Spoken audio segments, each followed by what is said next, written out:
Now I still think I'm just going to be horizontal. I don't know why the vertical thing is broken now, but I'm not messing with it anymore. Third time's the charm. Yep. Yep. I don't think it is though. My horizontal isn't up and I don't know why. And I'm yeah.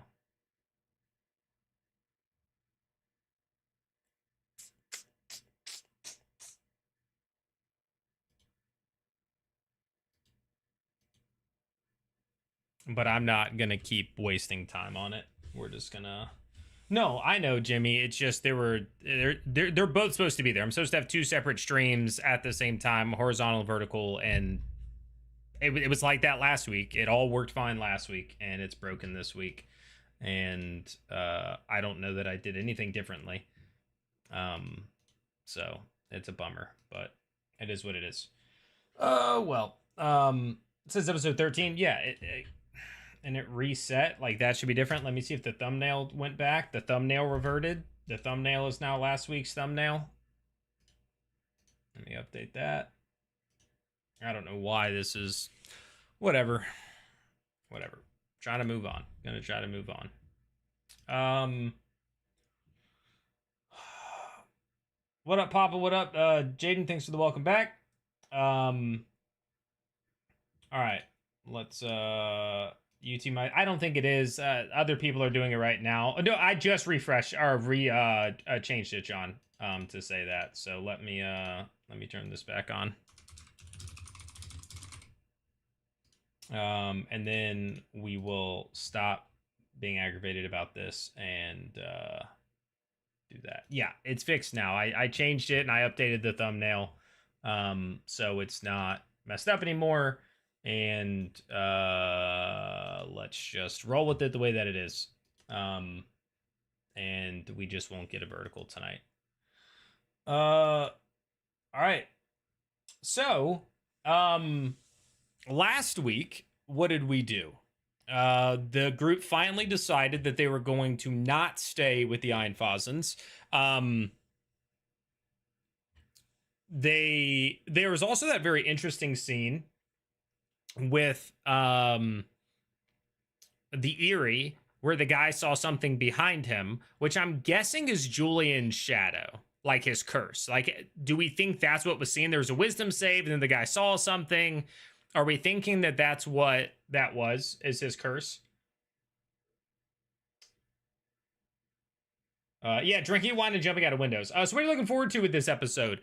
I mean, really just a potential combat. I don't think with the druids. Like, they lose if they fight a whole grove of druids. But if they keep moving forward and have to fight like a small group of guards or something like that, I hope there's a combat. I do. I think we're due for one, right? 2 sessions, no combat. I'm not like a combat hawk or anything like that. But I do think we're due for one. Oh, the chat is not populating on this.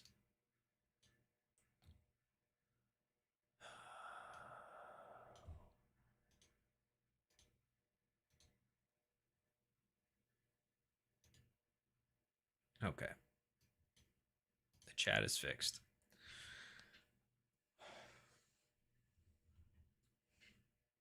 Minor spoiler in the video they posted on socials today. I kind of very quick watched that, so I might have missed something. Sunken. No chats on screen. Yeah, I just fixed that. I'm sorry.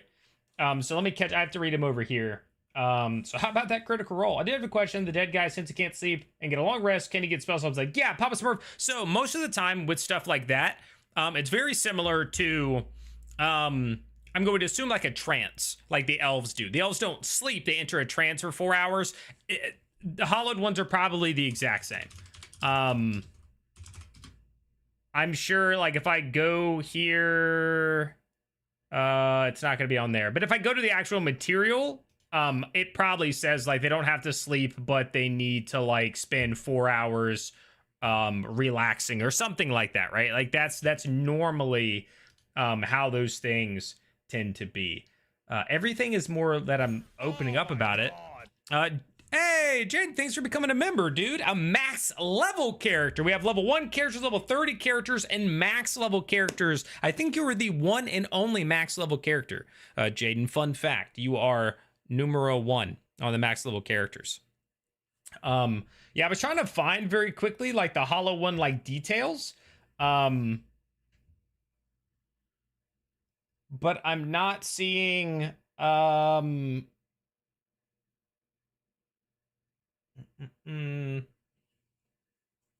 like anything related specifically to sleep. But I would assume, yeah. Or, you know, they come back at a long rest. And that's how that is done. All right, let me continue to catch up. Samuel, what's up, dude? Welcome in. Jonas Twins catch up to them. If they do, I think they die again. So this is one of the big issues, not issues really, but things about campaign 4 is that the power scale that's been told to us is very strong. And Octus was like, hey, if those are my sisters, they are the strongest of my siblings, which means they're not, like, Octus and his group of 4 ain't killing them, right? Like, that's just not going to happen. So I just feel like we keep being introduced into situations where it's like, oh, well, if they fight them, they lose. Oh, well, if they fight them, they lose, right? If they fight them, they're going to lose. So, like, that just, I just feel like that is a theme that we are going to have. And it's still early, so that makes sense. We're getting introduced to, like, big bads that we're going to see later on, but they're not going to fight them now. Like, if the twins catch up to them, they probably put them in the dirt, right? Like, that sort of thing. All right, still catching up. Spirit Curse are getting more Julian Shadow. That's what I'm thinking, is the Shadow. I think there has to be a combat here, but I have a hard time believing they're getting out of the city castle without one. Yeah, but it's like, who are they going to fight? I imagine maybe a couple Einfasen guards. Like, they're not going to fight Otto. He smashes them. The sisters, they smash them, right? That sort of thing. What do you think is the nature of his curse? I want to say he's going to become, like, it's his, what? How can I suddenly not think of the subclass? It's not the Eldritch Knight, is it? The one that has the shadow. I want to say it's that. Like, he's building up to that. And it's not really going to be like a curse. But who knows? Maybe it will be. I know they're more lore heavy, but I'd love to see some action. I think we will get some. One of the things they talked about in the cooldown was how good Valus' stats are. I actually talked about the dice use. Yeah, I did see a little bit of that. I might have been from a clip or something. Actually said her Valus stats were the best she has had, but they're insane. But they all rolled an Echo Knight. That's what it was. Echo. Thank you guys. Thank you. They rolled crazy there. Same thing with Robbie. Robbie's stats are insane for his character, and it is because they rolled what 5d6 or something and only dropped. Yeah, they did it like heroic stats on 3.5, so it makes sense.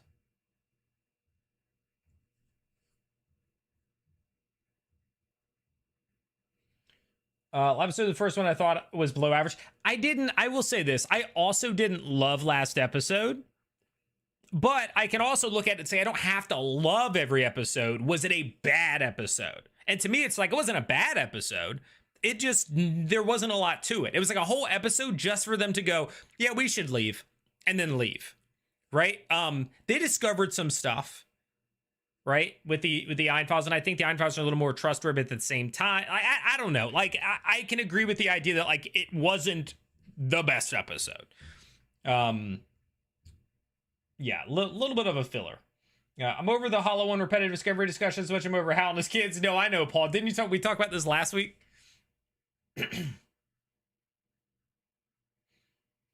How did Laudna do a long rest? Does anyone remember? I'm pretty sure it was just like when everybody else is sleeping, you need 4 to 8 hours of just chilling. You're actually my first max level membership as well. Actually, my first ever membership. Well, thank you, dude. I appreciate it. Oh, an Unlucky Mastermind says they loved last episode. What exactly about it made you love it versus just like it was good? Again, I thought it was fine. I I didn't dislike it in any way. It had some funny moments, some moments I enjoyed. I like that they made a decision, right? That's cool. I liked the flashbacks. Belair's flashback was amazing. Julian's flashback with his dad, awesome. Loved that. Like, there were really good moments to it, for sure. And I see after I say that, last week had good scenes. The memory from Julian was well done. That Daniel just said. Agreed. The other Daniel says, stop trying to kill Octus. Everybody wants to kill Octus.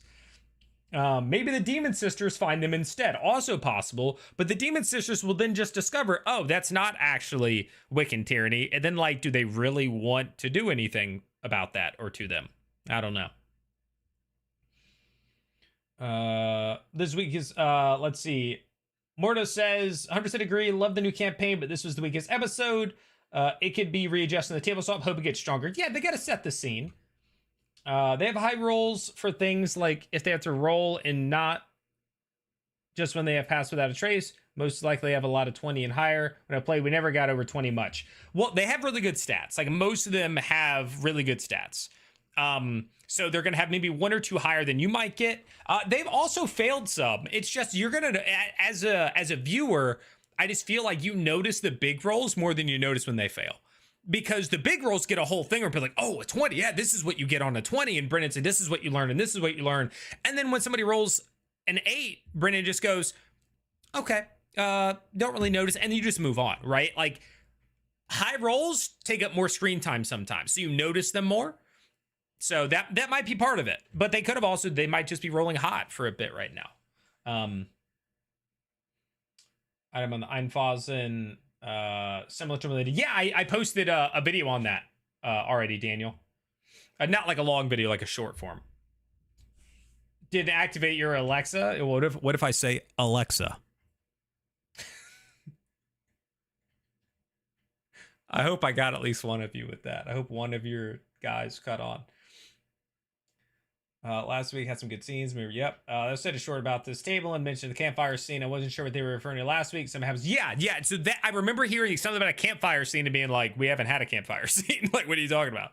Jump in the Secret, but who has been your favorite from this table so far? Assuming most people are rocking with Julian based on what we've gotten. John Dell, I would say probably, yeah. I would say based on what we've gotten so far, Julian is probably leading this table for me. I think you're right.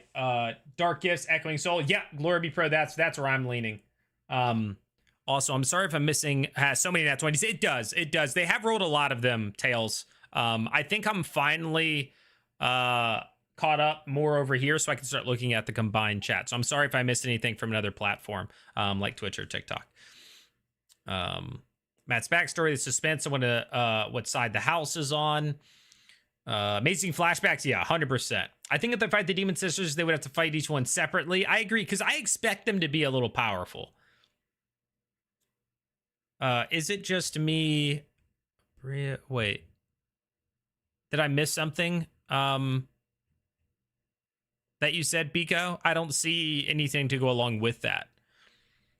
I don't know why, but the cold opens are so weird to me. Why is that? Sunken just, it's like odd to you to start somewhere else and then cut? Or is it...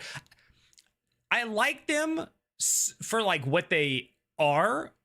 But I can also be like, I don't necessarily need them, right? Like to start with it. Yeah, I don't know. I could go either side. Like if they got rid of them, wouldn't care. If they didn't, like, I'd be on either side. I'd be happy. Again, I like it keeps us in contact with the other groups. We get some cool information, some flashbacks, all that. But also, if they just cut straight into the action, I would be happy with that. Like I wouldn't care if we didn't have them. So that's why I have a hard time saying like I love them, which I see several of you, right? Samuel, just Jerry, you know, people are like, oh, I love them. I love them, and yet I wouldn't hate if they were gone. Like I wouldn't love that they were gone, but I wouldn't hate it either. Like I guess I'm just not like super tied to it because most games don't have that, right? Like that's not, yeah. So I'm good with it either way, honestly. Let me catch up on the chat.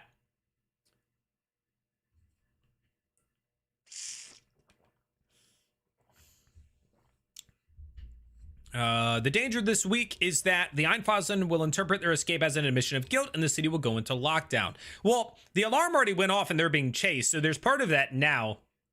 I'm wondering how much the letter that was left by Lady Royce would kind of clear the air of them being like, hey, sorry for the hasty departure, we left, and release our people, right? Like, I'm wondering how much that could play a role with that. Yeah, Boneyard on Twitch says, I think Bayless is just sort of along for the ride. I hope Ashley gets some more direction besides what does this orb do? I said that before. I felt like she came out of the gate so strong and everybody's like, yo, Bayless is dope, whatever. And then just immediately was like, oh, here's the stone. Oh, cool. I don't really want it anymore. Can I come with you guys? Sure, you can come with us. Cool. I know why you're doing this. I know why you're doing this. I know why you're doing this. I'm just kind of hanging out.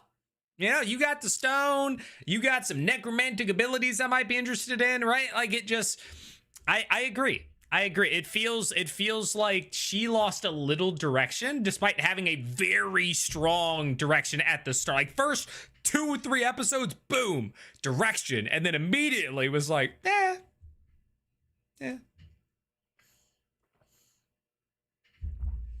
I think that's the, so Tails, you said it bugs me more from a production standpoint that it is not shot at the same time. That I agree with. I think that's one of the main things for cold opens I don't like, is that, again, I love the idea of campaign 1 and some of campaign 2 because it was, hey, we're showing up on this day to play D&D together. We're going to stream it to people. And now you got videos from different days, from different groups, from different, all produced into, and yeah, that's the part that I don't really like about it. I agree with that. But it is what it is, and they've changed into to this. So, more, yeah. I think the series so far, Ashley just didn't have to be there, and the dead guy was playing with his stomach. Yeah, you know what? So we talked about that quite a bit, Papa Smurf, actually, in the last one, or the one before that, where it felt like everybody else was like out on a mission. Like Taisha was following the Halavars, the demons as she found them, and the rest of the group is going and exploring the compound, and then Octus was like playing with his stomach in the room, and you're like, so yeah, we did talk about that a week or two ago. Sunken says, I'm really looking forward to the Schemers table. Andy said, I love the cold opens because then I don't forget about the other characters, which is important when you have this many people. I am so far behind on chat, guys. I'm going to try to blow through this. Catting it backstory cold open, please. That would be cool. I'm curious when we will start to get soldier cold opens, since we just had a whole arc with them. I love the cold opens. It's so necessary for different tables. Love the cold opens. I think about it as an appetizer to the full show. Fair. From the trailer of today's preview, I think we're getting 6 total episodes for the Seekers. That's what we were supposed to get for the soldiers as well, right? They took and they made one long episode and split it into 2. But I called from the get-go, so I'm throwing some confetti on myself right now, because I was like, it's going to be 4 to 6 episodes, and then I was like, it's going to be 6 episodes per arc. Boom. Nailed it. All right, moving on. Also, what's up, Cameron? Welcome in. The flashbacks were banging. I enjoyed Julian's interaction with Guard and the notes sent out. Agreed. Those scenes were awesome. It's honestly just Aries says the cold opens are definitely important. Sunken says so instant and abrupt. I think it helps the pacing of the show. The cold opens are really good. I don't know if they need to happen every single episode. Yeah, but then it's like, but when do you throw them in, right? If you don't. Belair's last week was so good. Taliesin was so into it. That is probably top 2 cold opens, I would say. Belair's last week was very good. I think Belair's 2 cold opens are my favorite, though. Can't wait for Schemer's table. Yeah, 100%. The other one, we kind of got that reveal of him, like, with the mask and that guy and all that was really good. Gives insight into other characters. Agreed. It's also just not a normal D&D game. I agree. It's just that's something that I kind of love, though. That, like, when it is more like a D&D game, which is why was it episode 9 or something that I was like, this might be a favorite episode because it felt the most like a D&D game. Catching up. If it reminds the viewers, the rest of the characters that aren't shown their story. Yep. Cold opens make it so we do not have to start from scratch, maybe to a new table. Yep. No hit return too quickly. I was saying character is very current and puts you with Matt Jolin's character. Is there a stripe to characters we don't know about? Oh, no, we know about it. She is like, you know, she was married to Hal. Hal is Theozi's brother. Julian is the one who kind of first brought Theozi down. Yeah, there's a lot of tensions between Taisha and them, and then like he's training her son, and like yeah, there's 100% there's tension between them. Yeah. Let's see. Samuel says, "Oh, hold on, I miss. We still don't know if their people are still alive. They might be up exactly, and so it's like, are they going to get released or not? Because they're like, hey, release our people." Samuel says the only reason that Bayless is in this group is see what happens with Octus. Yeah, basically, or to get find out what Octus's powers can do, and if like she can bring back her god or her sisters or something. I think she's interested in. Visible says you look like you've seen a ghost. Oh. Okay. We talk about this every week. She has nothing to go back to, and his abilities to be the only path getting her god back. Yeah, no, I know we do, but people, people mention it, and it's worth discussing that she seems to have the least direction as of right now. We know, like she said, she found a thread to pull on, and that thread is Octus. Like we do know that. Given that magic doesn't allow for crying, I guess that means scrying. Or ascending in this world, the starting table is the only place we can tie storylines together, but a year from now, I think will be grading. The break week doesn't make any sense now, in my opinion. What do you mean the break week? Like the end of month, like each one, or the extra one from before? You skip the Druid Circle without a fight. I think if they fight, they die, so. like, yeah. Or they get rescued. Maybe somebody rescues them, like the guards show up and rescue them. All of Campaign 1 is still there. Just watch that instead of complaining about it being overproduced every week. I mean, we're just having a conversation. I don't think we're all complaining about it. We're just mentioning that it's different, and that's one of the things that's different about it, is that like the cold opens are different days and produced differently. Yeah, I don't think we spend most of our stream complaining about it being produced. I don't know. Valus is a mystery, honestly. You could look at it that way too. We haven't explored a backstory, really, aside from a few lore drops. Yeah, 100%. Well, that's what I'm saying. And that's what somebody else said, was like, I hope we get more Valus. I hope we figure out more about Valus. And I agree. Because right now, we only have a little bit when it comes to the direction. The only other thing that I will say, Chrome, and I don't know if you're like legitimately mad or not, because it's text and so it's hard to interpret, but it's a Critical Role pre-show, and there's only but so many topics per week, right? So things are going to come up again. Like, it's just the nature of the beast. Whether we want it to, we don't want it to. I'm going to answer the same question 20 times. You're going to have to hear me answer the same question 20 times. There's going to be a new viewer, an old viewer that didn't see the last one. It's just the nature of something like this. And there's not a whole lot I can do to avoid topics coming up again. So I'm sorry if that bothers you. I can't do a lot about it. That's just the way that this stuff works. Yeah, I think Cadigan and Valus are kind of on the same boat, because I really don't know why he was there. I think he was meant to be a guide, and he at least had some like deeper ties to the rest of them. Like, he fought with them, right? So he had a little bit more of like a, hey, I fought with Thiazi, I liked Thiazi, this guy traded on Thiazi, you guys are my friends, or I fought with you, I know you, at least some of you, Tayor and Thimble and whatnot. So yeah, I'll do that. So that, yeah, there's a little bit more there. Do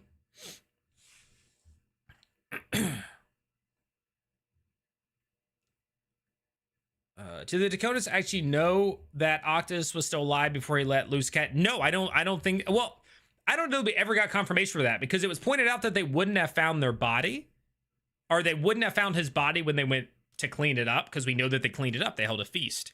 So it was never outright said, but this was more the way of saying like, hey, I was here.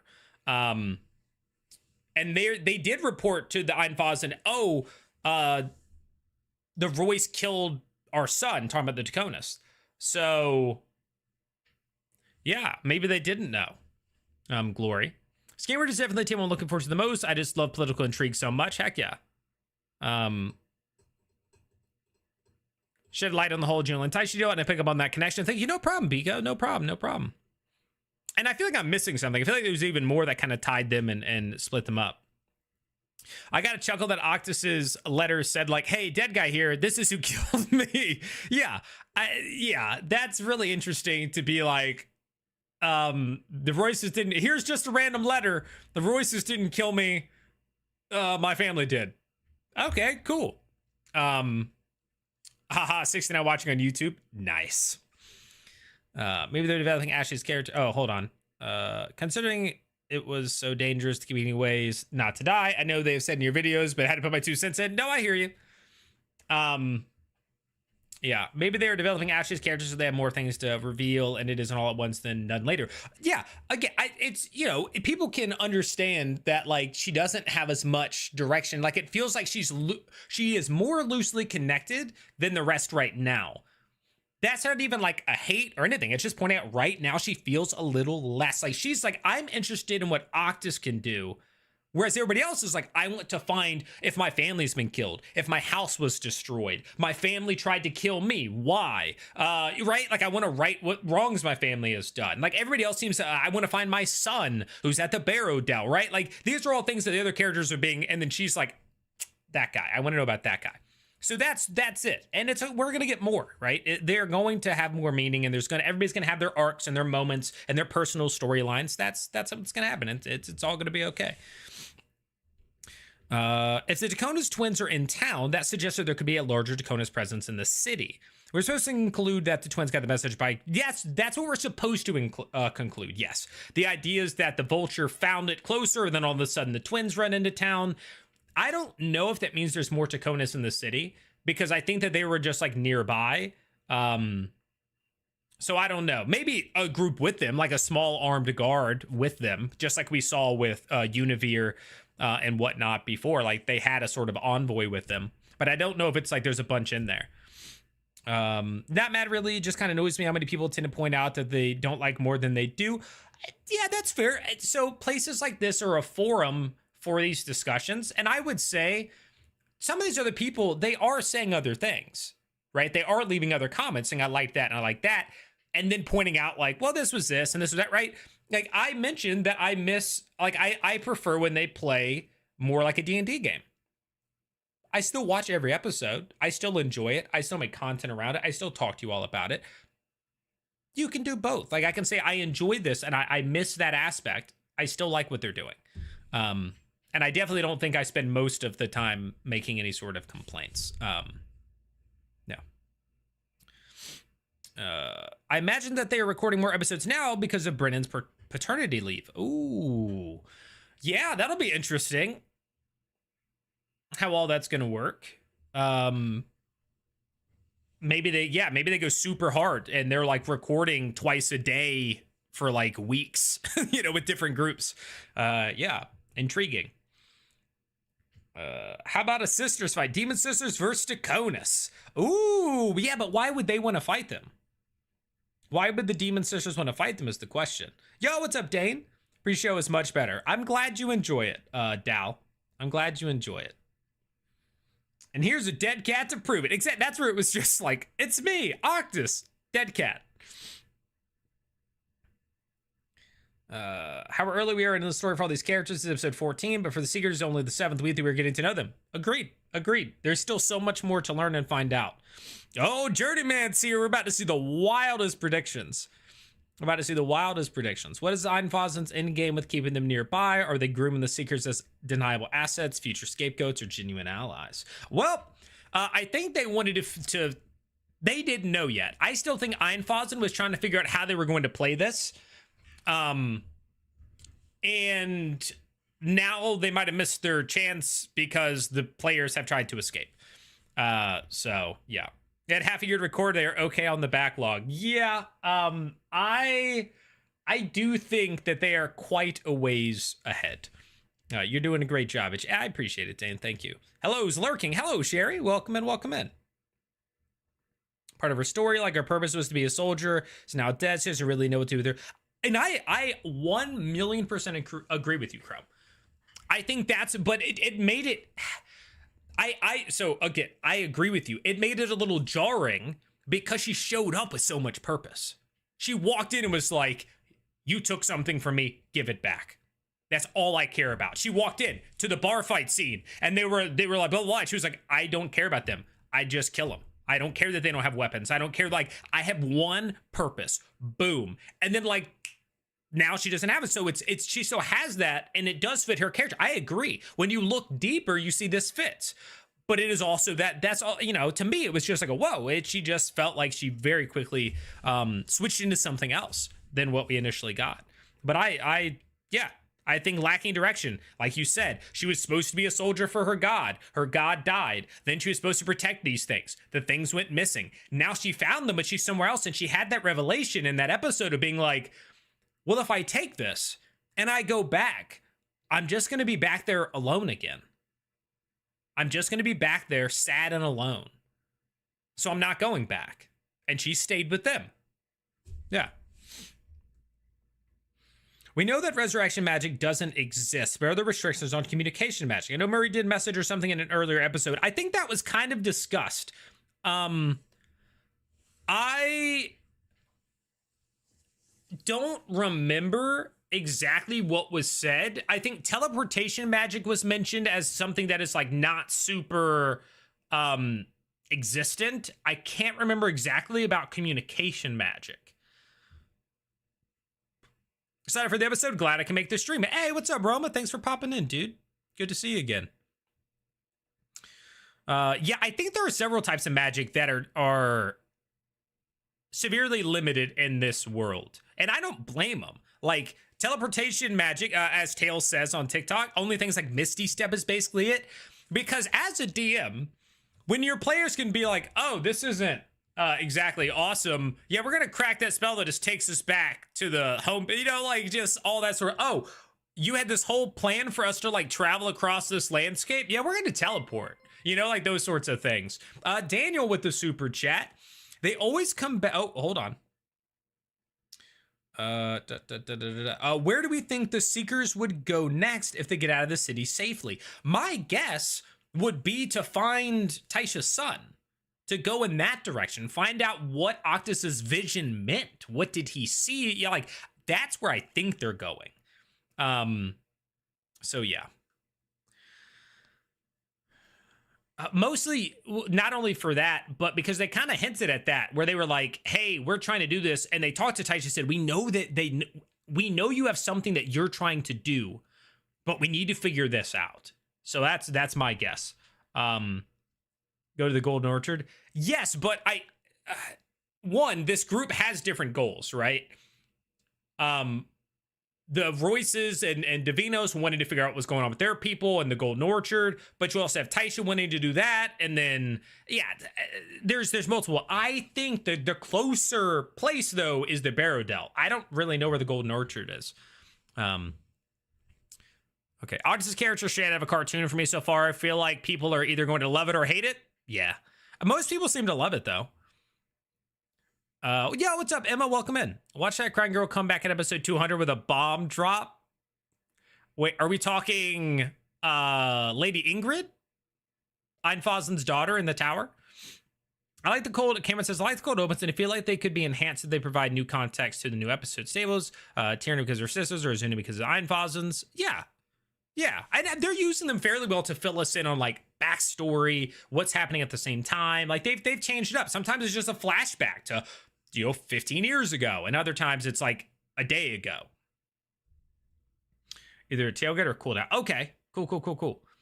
Yo, Stephanie, what's up? Thanks for coming back. They always come back with the drama. Glad I was able to make it to the pre-show. I'm glad you're able to make it to the pre-show as well. Ernest Einfosen taking over the guards and Dalmakiar. It really wasn't a big secret that Otto was going to hand them over to the Taconis. I don't know if he was.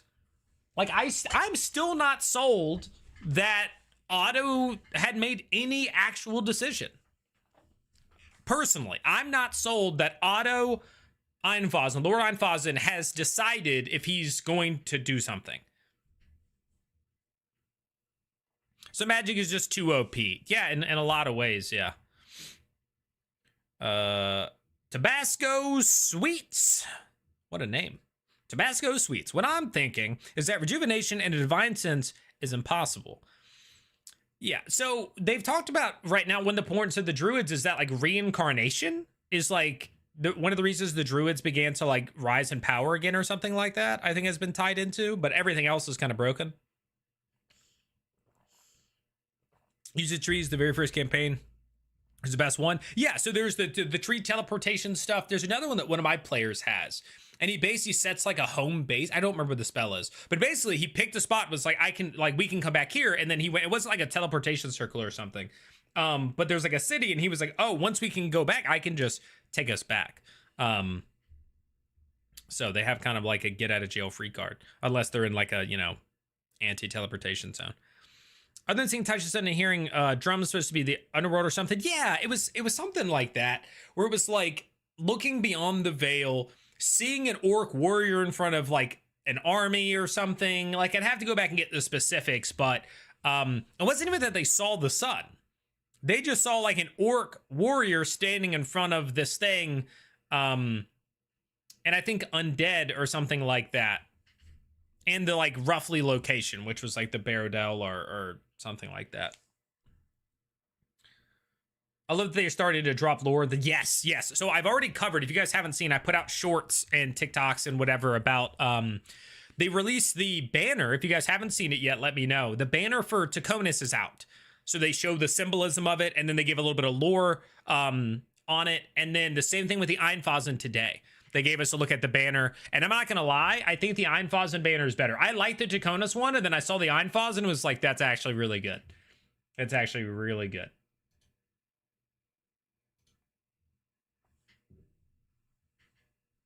Oh, and yes, just like Chrome just pointed out, the we also learned that that might be it, Tails was Sanctuary, learned that the giants, which the Einfasen are descendants of, were around before the gods, before the Shapers. Giants existed before them. So now we know giants and demons and fairies, I think, were all around prior to something like that. What's up, Mike? Sorry I'm late, but the Seekers are going to be in trouble tonight. If not one fight, maybe two. Yeah, I don't think they're going to fight the Druids because they lose. Like, to me, this is a hard part with this group and the situation they're in. If they fight the Einfasen, they lose. If they fight the Druids, there's too many of them, they lose. If they fight the sisters, my hope would be that the sisters are strong, so they probably lose. So, like, who are they gonna fight? Who are they fighting is the question. Sorry, and I missed some, so I'm gonna catch up. Emma says, yeah, Lady Ingrid, one of those signposted things that is brushed over to look like nothing. Down the stupid hill, also, what a little whole table of Belair slaughter. Yes! Of him fighting the other soldiers, after he, like, decided with the mask, yeah. Einfasen plot masters, they greenlit her hit via Taconis, now protect the Seekers. It was used as magic regulating pawn scapegoats control Armand's power game. Too slick after Caravan and Letters. Journeyman, it blows my mind that you're coming up with all of this on your own. Like, these theories you have, these wild things, it blows my mind that you're like there by yourself being like, it is wild.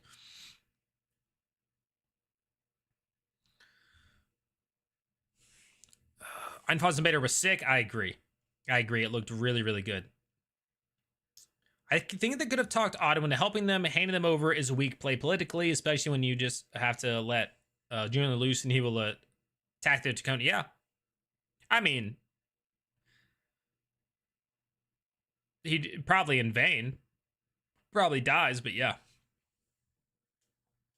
The gods killed the Titans, Jotun's Rakasha. Classic. Did the twins bring animated suits of armor? Or did I dream that? I don't remember there being anything about animated suits of armor. I remember they had like these rings on their neck and they had like square lipstick in the center or something. They were like Padme Amidala from Star Wars. And they were like 7 feet tall and 150 pounds, which is like a stick. Like, they're just a stick.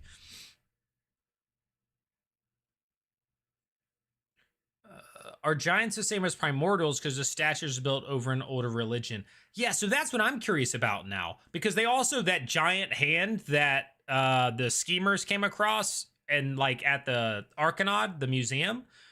Yeah, I'm wondering, because we've heard about primordials in this as well. So there were suits of armor on the carriage, but I don't know that they knew anything else about them. Oh, was it? Okay, I wasn't sure if it was just like black suits of armor dictating that this is the Taconis or not. Yeah. The only way was to convince Steinfausen to release Roy's soldiers to have some type of military power. Yeah, but did they have a ton of soldiers? Like, they were bringing supplies, and it's not like it was an army, right? Maybe a small, maybe 10, 20, something like that. Like, it's more than they got. Don't get me wrong, but what are you talking about? We are talking about Critical Role Campaign 4. I think the sisters, and then maybe tracked from Octus' family, but who knows? In my eyes, when Octus said they're my oldest siblings and they would be the most powerful, they would kick the crap out of the players. Especially because if they're more powerful than like Univere and the other guy, Univere looked like she was strong. So to me, Ethrin was strong and he wasn't. He's not the oldest. So like if they're the oldest, I imagine they would literally mop the floor with the Seekers. So that's where I'm kind of like, I don't think they fight them. Armored a small alcove in the carriage. Okay. Is still standing in, if any members still, yeah, which is what they're trying to find out, right? That's why he wanted to send that letter off, was to kind of, one, is it still there? 2, if it is there, warn them. And 3, how's my mom and sister doing?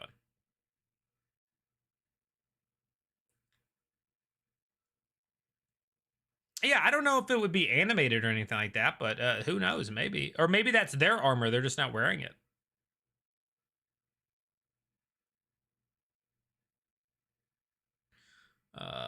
Let's see, Journeyman coming in. Allfather, thank you for that follow on Twitch. Thank you. Which I will use this opportunity to say, if you are not already subscribed on YouTube, hit that subscription button. It's free. If you are not following on Twitch and you're on Twitch, hit that follow button. It's free. If you're on TikTok, hit that follow button. It's free. Also, if you're on TikTok, double tap your screen. If you're on YouTube, click the thumbs up button. And if you'll do me one favor, if you're lurking right now, if you just want to do me a favor, type something in the chat just to get engagement in the chat, and maybe the algorithm gods will bless me. Just type anything. It could be something like, Nerdcore, you're so handsome. Nerdcore, you're so smart. Nerdcore, I love you. Or whatever you think. Those are just some ideas. All right, Journeyman with another wild one. How much do Einfasen and the Inner Circle really know about the caravan incident? The sick or missing workers, and who's pulling the strings behind it? Well, right now we've been told, right? The Einfasen captured them because they got a letter saying there's an assassin in there. We need to figure this out, and so they took everybody. So that's kind of where we're at with it right now. Yeah. This included drivers and other vassals. Okay, yeah, I must have missed that detail. I feel like Tyranny's sisters were morphed to look like Octus's sisters. Ooh, so you don't even think that's actually them? Interesting.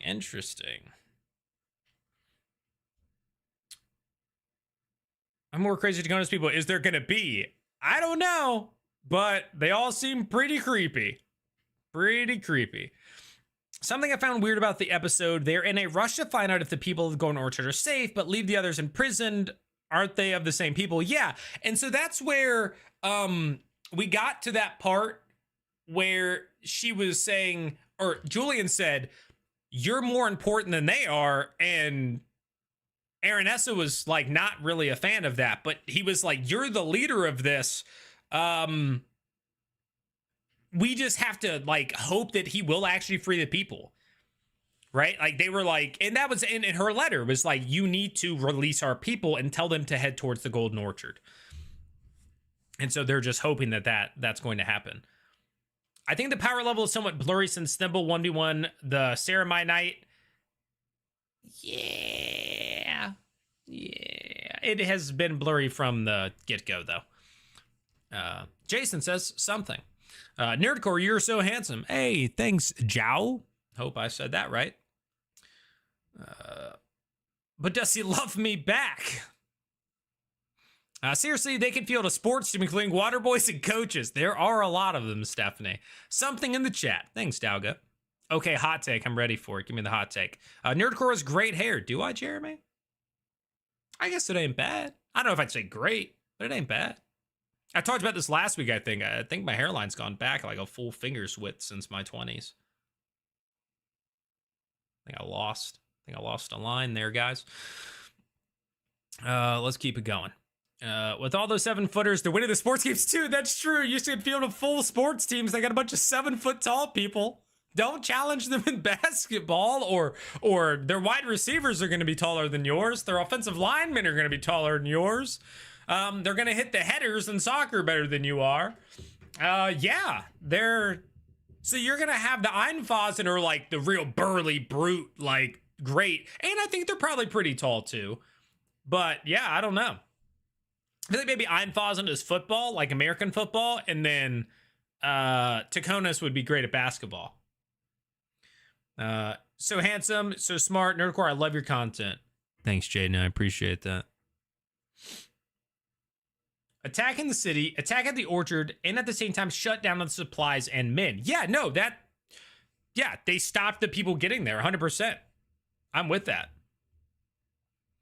We know Tierney sisters are there, and Taconis, Halivar are working together. Yeah, but the bird flew away, went somewhere else, got them. I don't know, Sunken. That's not a train I'm getting on. See what I did there? Because your name's Sunken Train. Nerdcore, I like your pre-show. Thank you, Daniel. I appreciate that. I like that you like my pre-show. Curse Jolene is last one standing, and Lady A. Exactly. I mean, again, and the people that are captured there currently, should they still be alive? Papa Smurf says, do you think they will switch people around if they think the chemistry between the players are great? I think the Seekers are the worst so far, but it is early. The others have great chemistry. That is a good question. I do think we will get player swaps. I don't know how much it will be based on... Hey, Squire, thank you for subscribing to the channel on YouTube. I don't know how much of it will be based on like the audience's perception of whether there's chemistry between players or characters. But I think it might, because they have a whole production team behind them that's going to be thinking about these things, talking about these things. So it's possible that that will come into play, Papa Smurf, but I don't know. Hairline receding. Yeah, I mean, it's been slow. You know, it's still there. I've always had a kind of big forehead, but, you know. Edward says my hairline too. We saw one Einfasen use it enlarge on themselves and grow to like 10 feet. That's true. So if they crack an ability, they'll be good for a while. They'll be able to box somebody out. Captured soldiers make great statues. Yeah, but are they paladins? Remember, we're only turning paladins to statues right now. I know we're on the Seekers at the moment, but do you think something will happen to the soldiers on the road to keep them from schemers? Well, they're on different roads. Anthony, I could pull up a map for you, but so if the center of the tip of my finger is Dalmakiar, the soldiers went this way, essentially. The Seekers went this way. So the Seekers right now, so they went this way, boom, mountains, other side of mountains, kind of where they're at right here. The soldiers went up through the Dahopshini woods, up, over to Castle Sloke, then this way.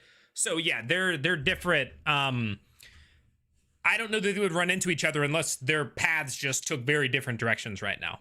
At least that's how I've understood that to be the case. So I love the original you've added to your title. I did, in fact, add an original to my my thumbnail. Yo, what's up, Batson? Welcome in, dude. Soldiers choosing to go to Batson on Mike or provide number 2 a need for a swaps player. I agree. That's one of the moments though that makes me think, did they do that on purpose for that? Because I stand by the fact that going with the hounds to like the circle of druids or whatever, the seven, is a much better plan. Like, to me, that it was like, that's a great plan. Go do that. And they were like, you know what, dude, why don't we just go back to Dalmakiar? And I'm like, what? So yeah.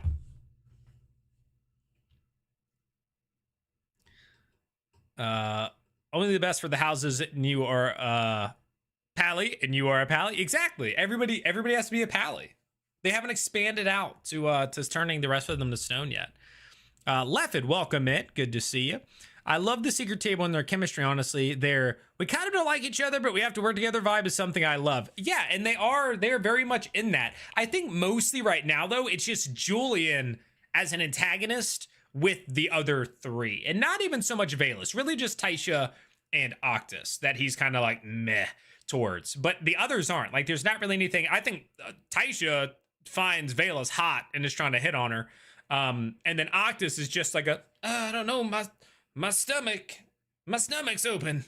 Like, that's it. So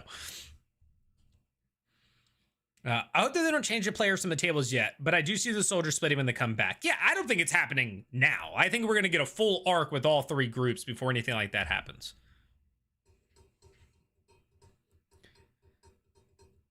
I'm glad they're going back to Dalmakiar just so we can see the tables together again, even if they should have gone to the king. Yeah, I 100% think that they made the wrong choice. But yeah. I love the soldiers group so much, and not sure who you take out of that group of 5 either. Not sure there's a swap that stands out to me. Yeah, because there's some that it would just feel, well, no, I was going to say strange to split up, but that's really just Wick and Tyrion. The rest could be split. Going with the hounds anywhere is always the right choice. We love the hounds. We do, John. Yes. Players waiting so the others same table again. No, I mean, exactly. So that's literally how I interpret it. Was like, is this like a production thing? Is this like we want to like swap the tables up or something? But just speculation.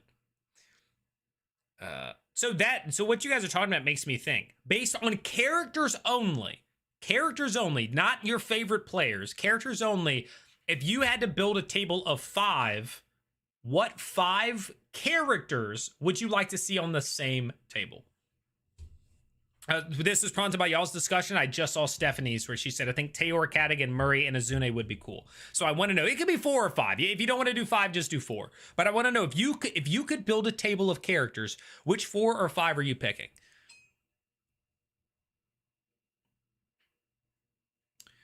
I'm waiting for the other shoe to drop with King Gus and Dalmakiar. Something big is going to happen there. I hope so. And I agree, Daniel.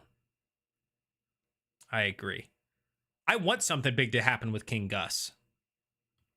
I fought with him. I can call him Augustus. I wonder if they will go after Valus and Azuni because they are paladins. Maybe. Yeah, if they know that or find out, then they might try to add them to their arsenal. But their arsenal was also just stolen, and the basilisk was killed. So maybe it's not really an option anymore. We don't know how well regulated or maintained the basilisk population is. Right? Maybe that was the only one. Maybe it was literally extinct now. Basilisks are gone. Yeah, Tayor was a paladin sunken. I think they just meant like people with the other groups, because Tayor was there. Like he was a part of that thing. He discovered it. Non-critical role related question. Any interest in Markiplier's Iron Lung movie? I watched it and enjoyed it very much. If you're a fan of cosmic horror, I think you'd enjoy it. I've never watched any of his stuff. I've seen a lot of stuff about the movie. I haven't been interested, but who knows? Maybe at some point I would see it. Yeah. I don't know if I'm a cosmic horror fan. Would cosmic horror be like Cthulhu? And to keep Sam and Laura at the same table? Okay. I really want Murray and Cadigan together for a while, because there was that little flirtation, that little scene. Let's see. Levin says Octus, Julian, Hal, and Cadigan. Just for the chaos that would be. Okay. Biko says Tayor, Thimble, Wick, Valus, and Julian. Oh, separating the Wick and Tyranny. That is an interesting group, though. That is an interesting group, though. Daniel says his 5 would be Cadigan, Bolaire, Valus, Wick, and Tyranny. Cadigan, Bolaire, Valus, Wick, and Tyranny. Samuel says Cadigan, Bolaire. I'm seeing some themes here. Julian, Thimble, and Tayor.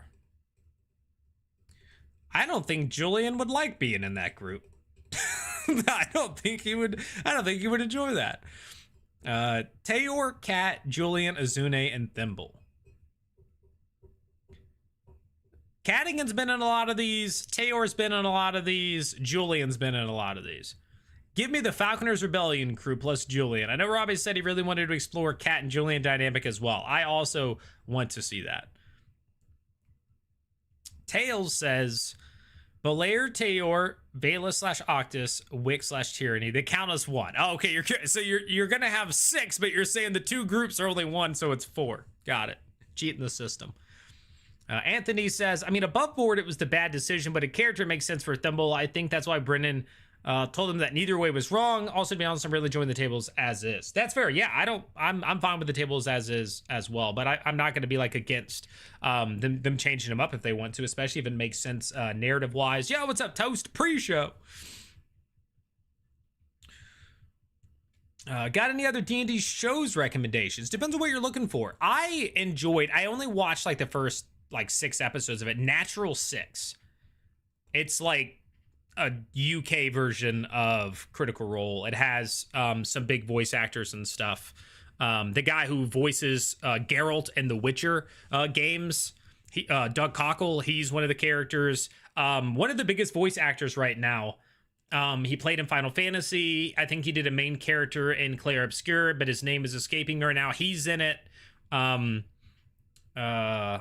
Oife Wilson is in it. They're good. Natural 6 I enjoyed quite a bit. The start of it is a little rough-ish because they don't seem to really know like much. Like the 2 or 3 of the players don't know much about D&D, but other than that, it's good. Like good voices, good story, all that sort of stuff. So I would say that one.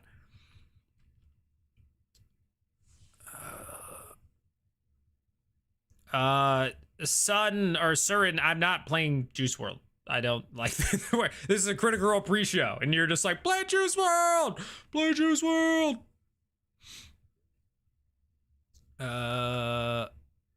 Let's see. Dane says Team Chaos. Murray, Tyranny, Bolaire, Hal, and Cadigan. That is, yeah.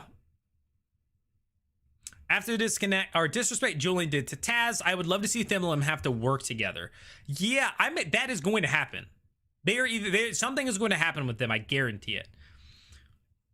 On Brandon's other game, I have not. Unlucky Mastermind. I have not seen Worlds Beyond Numbers. The Wizard Witch and the Wild One. I have none of that. I have not. Do you think there will be combat this episode? I want there to be, Noah. I want there to be, but I can't figure out who they're going to fight. I've said this several times in this, so sorry to people who are hearing it again. Right now, I think they lose to all of their options.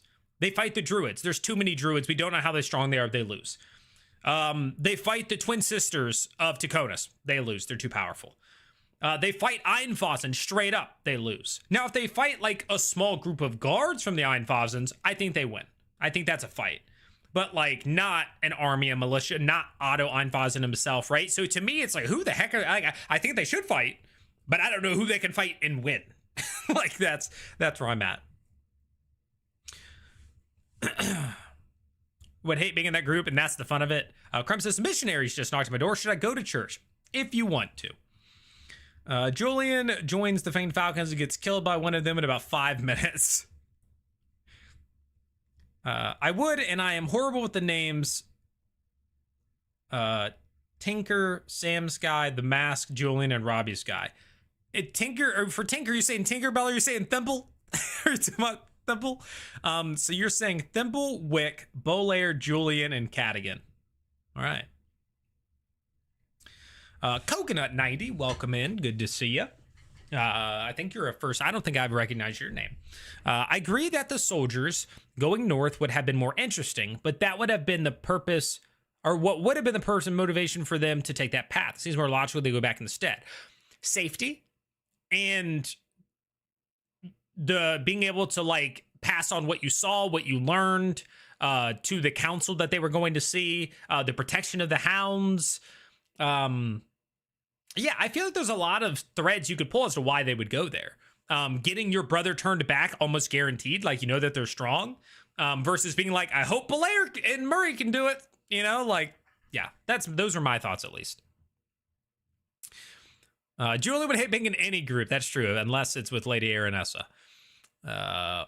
Mariah Gilmore, hello. Belair, Thimble, Julian, Azune, and Valus. Would be interesting for Thimble to settle 2 birds in 1 stone with the conflicts he has with Julian and with Belair. An object, a light bringer, and Big Cat. 2 sleepless Narmon undead, let's face it. Valus might love forever. And then Wiccany. Sherry says, Cat, Belair, Azune, Murray, Tyranny. Trying to think. Anthony James, thank you for subscribing to the YouTube channel. I appreciate that. I'm trying to think. Cat, I guess, could be kind of your frontliner, but he's like a ranger. But he has his pet. Belair is a warlock. Azune is like a half caster. Murray's a caster. Tyranny's a caster. Now I'm like trying to think mechanics on your side, which I didn't ask you to do. I asked you to just think characters, nothing else. So I'm not like judging any of your picks. Now, for some reason, I started to think about it. Next one from Mortos. Tyranny, Thimble, Valus, Murray, and Taisha. Oh, we just picked all the ladies. Bidstar. That was it, Emilis. I'm so late in chat. Bidstar was who I was talking about. Yes, thank you. Not knowing D&D makes great moments. Who remembers that Mersha turn gas mid-boss fight? No. So I've said this many times. I love playing Dungeons & Dragons with new people. I love it. I think I enjoy it with new people more than veteran players of the game. They do stuff veterans don't do. They take risks. They pick spells nobody picks. They ask to do things that people don't ask to do. It's beautiful. And they get excited when they see monsters for the first time. Right? Like, it's just, it's exciting. Naturalist Cast looks great. I have to check them out. I enjoyed it quite a bit for what I watched of it. Wait for tonight. I'm finally all caught up. Let's go, Chris Mang. Let's go. Glad you're all caught up, man. Get to enjoy it with the rest of us. Speaking of enjoying it with the rest of us, guys, I have a Discord. It's linked in the description on YouTube. It's in my bio everywhere else. We have a Critical Role live chat that is active every week when the episode goes live. People talking about it. Oh, did you see that? What does that mean? Can somebody answer that for me? Oh my God, that was so funny. Like, we're just chatting about it. So feel free to join the Discord and check that out. Oh, Mr. Panda Bear with the subscription, the Prime sub on Twitch. If anybody else happens to have a Prime sub laying around, my Twitch is twitch.tv/nerdcoregg. Go click that little Prime sub button. It's totally free and it helps me out. Thank you for that. I appreciate that Prime sub. Something lurking 15 minutes in the past. Well, catch up, Mr. Malicious. Play it on 1.5. Do you think the curse will be brought up and we learn more about what type of curse Julian has? I think he's an Echo Knight, and we won't know about all that until he hits level 3 in Fighter, because right now he's multi-class. Once he hits level 3 in Fighter, I think we discover that he is an Echo Knight, but that's just a guess. Just a complete guess, because he is a fighter. He has this shadow following him around. It's kind of Echo Knight-like. But it was also triggered by spitting on Theozi's body. So is Theozi his Echo Knight, or is it just a curse from spitting on the body during an like Orcish ritual? We don't know. But that's my guess. I am once again way too far behind on chat. I apologize, but I'm going to read every one of your messages. Paul, thanks for the sub on YouTube. Really appreciate that. NADPOD is the funniest D&D podcast. Tears of laughter need to pick me up. They're the ones. I have not heard of NADPOD. Papa Smurf, thanks for the follow on Twitch. Give me Hal, Azune, Julian, Wick, and Tyranny. Final Phalix, hello. Welcome in.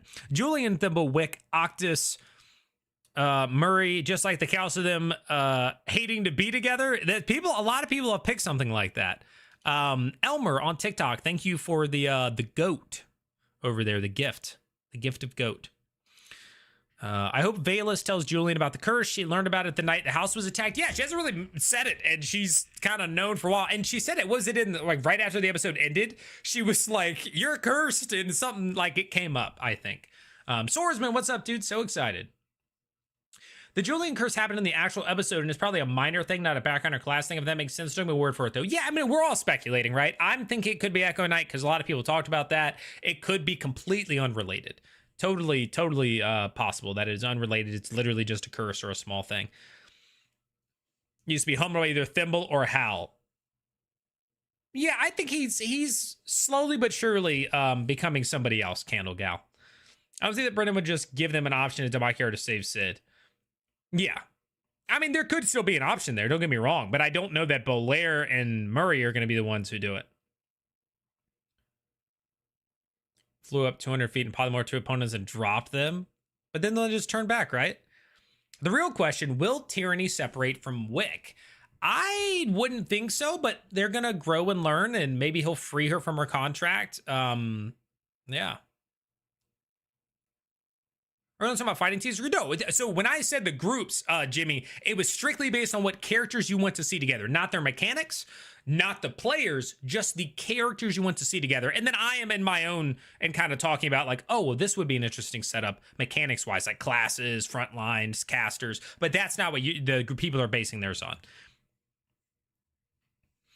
I'm almost caught up. Kind of. Cameron says, I don't have a full table list, but I wonder what it would have been like if Wick and Tierney remained on the Schemers to dismantle the Creed from the inside while Azune joins his former Falconers buddies. I think it's best that they did it this way. I don't think Wick was ready to do that. I think they needed to go out. They need to experience the world. Why are they fighting? What is real? What isn't? What's out there? What's it like to not be in that situation and grow in strength? All right. He wouldn't have had these moments he had where he sprouted the wings and he did it right. So I think it's important that that happened first versus just joining the Schemers. Graham Paul.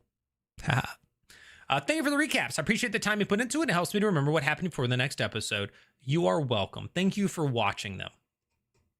I'm glad that they're helpful and that people are still enjoying them. They don't do nearly as well as they used to, but I think, just naturally over time, less people watch, more people are doing recaps. But I'm really happy that people are still enjoying them and getting that, they're being used and that they are helpful. It does take a decent amount of time and effort to do them. So if you guys keep watching them, I'll keep making them. I still want the Azune and Julian thing. Azune said there's more to their story than meets the eye, and I need to know, was Julian a turn? That is one of the most interesting things that I'm looking forward to finding out is when Azune said, blah, blah, blah, blah, blah, I'll tell your story the way you want it told. What the heck is the real story? That's what I want to know. I'm with you, Stephanie, 100%. Azune, Hal, Thimble, Tayor, and Cadigan, and get the torn banner back together with Hal and Thiazi's place. I can see it. I see the vision. I think Tyranny, Wick, Thimble, Murray, Bolaire probably has more comedy. Oh, they definitely have comedy there.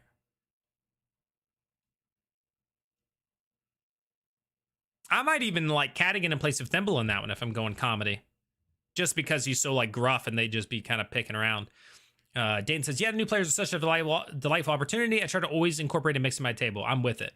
Mr. Man equals John over on YouTube chat. But I knew I had a Prime to send. I appreciate that, man. I appreciate that a lot. It really helps. It's Brian Murphy's game. He's the DM. Oh, okay. I didn't know that. Unlucky Mastermind. Now, Ivy Sand 99 over on Twitch says, do you think Julian's curse could be Phantom Rogue or just Echo Knight? Because there's a whole death theme and the bird guy from the last. I guess just does the shadow following him fit Phantom Knight? I'm not familiar with Phantom Knight. If it does, then yeah, 100%. He's a rogue and a fighter. It could be either one. Yeah. So I think the thing with the bird guy was that the bird guy saw like a shadow behind him. That's what the wisdom save was, but he passed. So that's why I think the guy thought he saw something behind Julian, but then he was like, oh, I didn't. So that's my thinking on the bird guy, who was really cool, by the way. All right, only a couple more messages and I'm caught up. New group, Lady Aranessa, Albin, Hawkins, Skinner, and Bird Guy. Yes, that's the group I want, dude. I love that. Can you imagine Skinner with Hawkins? Oh, just smiling ear to ear thinking about Hawkins and Skinner in the same group. Honestly, Julian is probably my favorite so far. And do not get me wrong, most of the characters we have had a time to learn about, but Julian, with the Seekers so far, I think Julian is leading the charge for me with the Seekers. I love NADPOD. I had to go back and start from episode 1 so I would know all the inside jokes, got my 13-year-old great nephew, and to listening to that with me when he visits. Oh, that's awesome, Biko. Heck yeah. So that's, yeah. So if the person looking for recommendations, seems a lot of people like NADPOD. It's an old world minor druidic curse that was triggered by Julian spitting on the corpse during the druid burial rites. Yeah, so that's, again, Indy, that's where I was like, it could just be something like that. There were burial rites from the orcs. He spit on him. It triggered a result for messing that up. That is a complete possibility. If it happened, I would not be shocked in the slightest, Indy. Also, welcome in. Thanks for being here. Nick on TikTok says, do you think she'll leave at the first chance, or do you think she's grown attached, even with her getting tweaked with them? I don't think she'll leave at the first chance. No, but I think there is the possibility they do eventually go their separate ways. Anthony says, this is my first time with Critical Role. I know Brennan is usually more story with fights, are like events checkpoints. How's it usually with CR? Is it fight every episode usually? I don't think so. No, but going like 3, 4, 5 episodes is probably not super likely. Yeah. 136 is 136 what? Oh yeah, we have 140 people in here. I think this is the first stream. I have not had the viewer count up at all. So welcome in, folks. If you're new, click that subscription button and type something in the chat. I don't care what you type. I mean, I do. Like, don't say bad stuff, but other than that, liked and subscribed. Thank you, Indy. I appreciate that. Oh yeah, click the thumbs up button if you're on YouTube, and tap your screen if you're on TikTok. Thanks.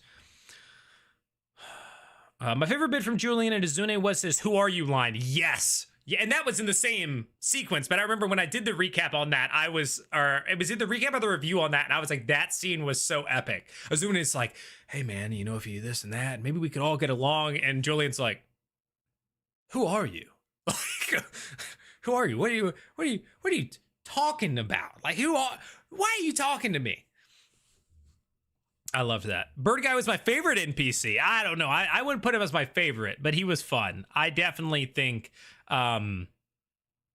it's still got to be up there with like Hawkins and Obed Morn. The Black Rabbits, Clawney the Rose with the Black Rabbits was fun. It was very brief though. Hawkins at least, you know, was in there a couple of times. They know each other. Yeah, Stephanie, something's going on. NADPOD is incredibly fun. What's up, Jay friend? Speaking of NPCs, anyone else hope we see the poor stable boy later on? No, I didn't really think we would. But it would be interesting and kind of fun if he popped back up in some way. You know, I thought about the Lord Unpause's decision was stupid, but I think it was meant to happen because I think it shows how the house operates. Neuralgasm, thanks for the follow on Twitch. Appreciate that. So I still think it's stupid, Mariah, but again, I know why they built it up as this house is just like, boom, do the thing. But I still think it was a bad decision either way. You do care what I type. I do, Toast, but only you specifically. Not bad stuff. Oh, you were typing not bad stuff. Very clever, Cole. Welcome in, dude. Drop a thumbs up. That's right, Jason. You know the deal.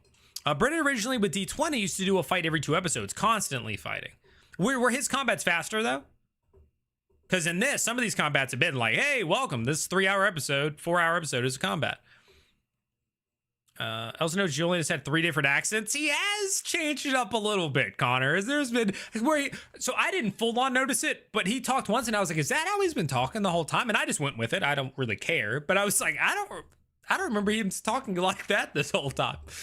But it's all sounded good. So Dave Morgaine is top NPCs. Love Dave Morgaine. Avery guy, I forgot about that. Yep. John says, felt like soldiers had a standout NPC every episode. So when the Seekers started, if you guys remember, anybody who's been around, I was like, I don't know if he can deliver NPCs of that caliber for all the other arcs. I think we got spoiled with NPCs in the soldiers because they were good, man. We had great NPCs. Been enjoying the episode recap videos, first live show. Neuralgasm, welcome in, dude. Heck yeah, love that. Interesting. You watched the recaps on YouTube or on TikTok? I posted them to both, and then you ended up on Twitch. Catch up to the pigeon this episode? Oh, we already did, Rubber. YouTube. Okay, nice. And you don't do live streams on YouTube? I don't care where you watch. Don't get me wrong. It's just a curiosity. Rubber Room Rat. The Vulture caught up. So we discovered last episode that the Vulture found it and actually came back, and basically it was because it didn't go that far. So whoever it was meeting with wasn't that far outside of the city, which is how the Vulture found them and got back to the group. And then the two Tacona's twin sisters showed up. So we have been led to believe, not factually proven, but we have been led to believe that the girl sent off the pigeon, Greta, the handmaiden, sent off the pigeon to the twin sisters, and then twin sisters came into town. That's what we've been led to believe.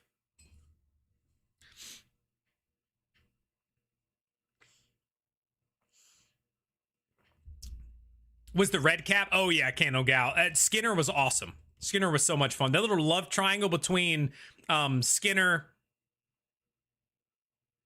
Oh my god, I have her name written down in that video I did. I can't remember. It was something silly. Honeysuckle. Skinner, Honeysuckle, and Taylor was fun.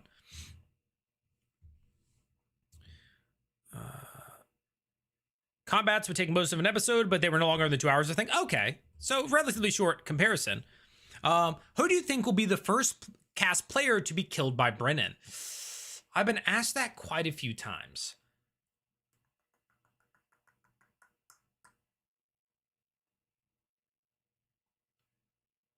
Tyranny, Murray.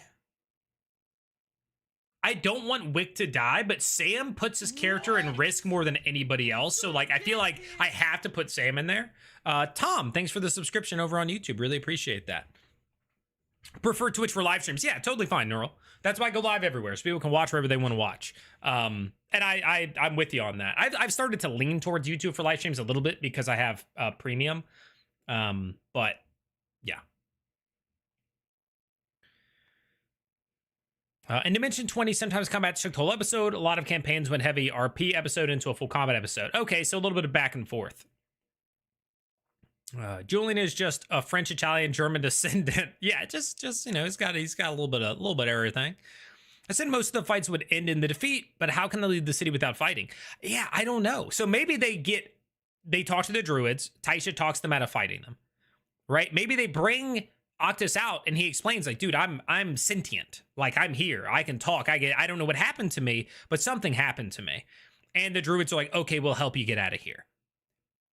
I think that's possible. That one guy with the wood and ribs and stuff, he really wants to kill Octus, but maybe they can as a group kind of cast it to a druidic vote or something.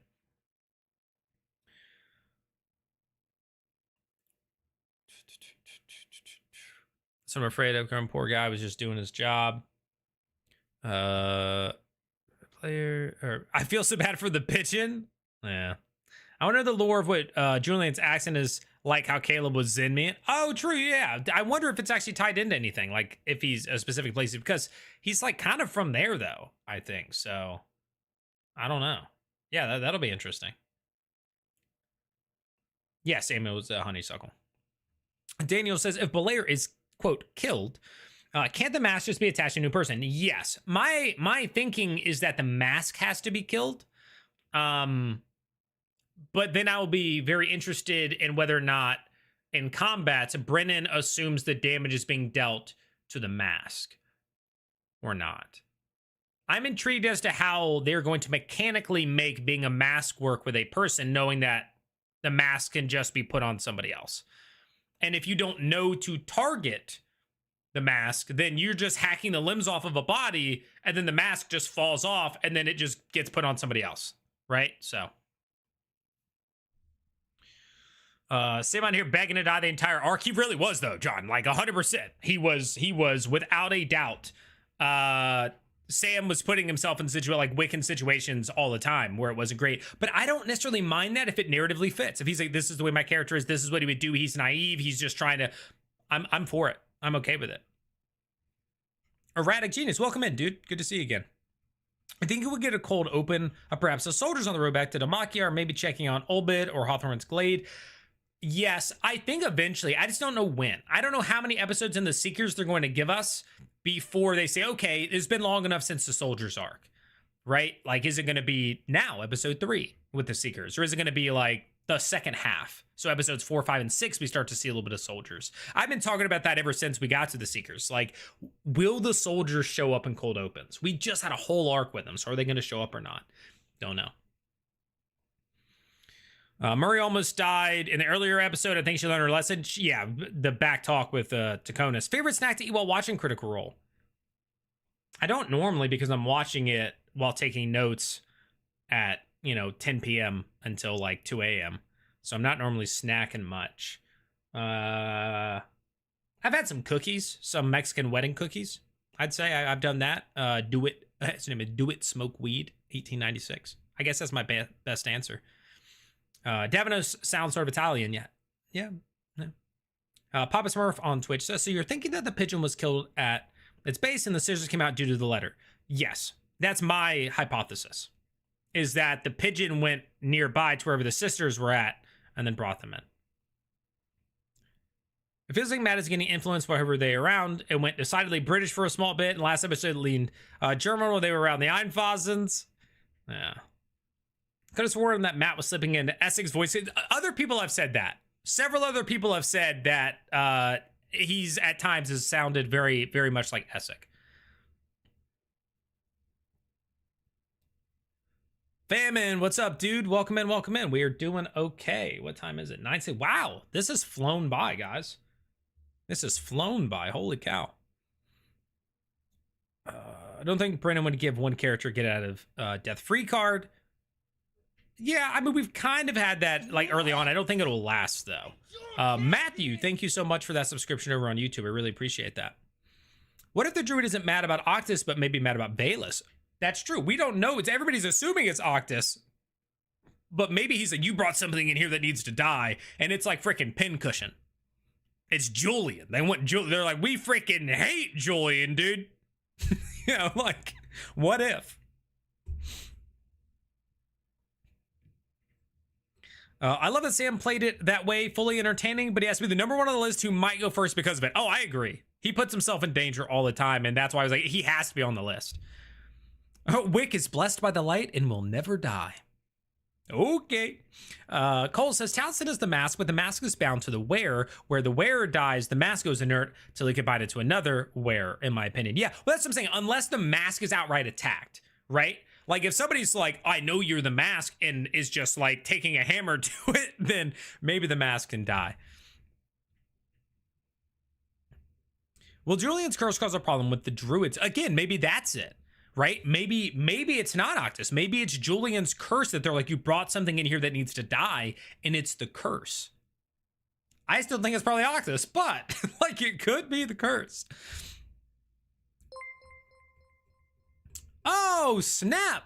Allie with the 5 gifted memberships. I was just about to go on a whole thing about saying, if you guys want to support me making more content like this and staying full-time content creation, which I'm trying to do, please consider becoming a member here on YouTube. It's a cup of coffee a month to become a member, or subscribe to my Patreon, link down below. It'd be greatly appreciated. But we got 5 gifted. So, Ian, you were gifted. Nurse Jojo, you were gifted. Rubber Room Rat, you were gifted. Connor McIntosh, you were gifted. If anybody else, I missed the name, welcome. Jin, congratulations on the gift. And Ali, thank you so much for the gifted memberships. I really appreciate that. Thank you, thank you, thank you. New show idea. Everybody hates Julian. I'm with it, Candle. I'm with it. Snacks vary. Some days it's chips and cottage cheese. Other times it's sweets. I have been eating way too many sweets lately. I've been watching since the start of campaign 4. I'm always here lurking on one account or the other, sometimes both. Been enjoying the pre-shows. Keep it up. Thank you, Mouse. I really appreciate that, man. Thank you, thank you, thank you. Glad you're enjoying it for everybody. I really appreciate you being here. it makes doing this fun and exciting. Getting new faces, old faces, building this community is a lot of fun. So thank you all. I really appreciate it. Return to the question about other D&D shows. If you like more theatrical ones, Worlds Beyond Numbers is really good. Brendan uses level up system in the story there. Yeah, people always reference that for how they're doing it here, is that one. So much there are characters who can be level 5 without a subclass because it doesn't yet make sense in the story of that. Ooh, interesting. Ali says, now I'm going to sleep because it's after 3 a.m. here. Have a nice crit roll night. Yo, hey, thank you so much for the 5 gifted. Thanks for hanging out. Thanks for being here. Appreciate you. And enjoy the rest of your night. Sleep well. Today, grilled cheese and pineapple. Are you West Coast? Are you having like that's your dinner, like 7 p.m. dinner is grilled cheese and pineapple? Or are you like 10 p.m. rolls around and you're like grilled cheese and pineapple time?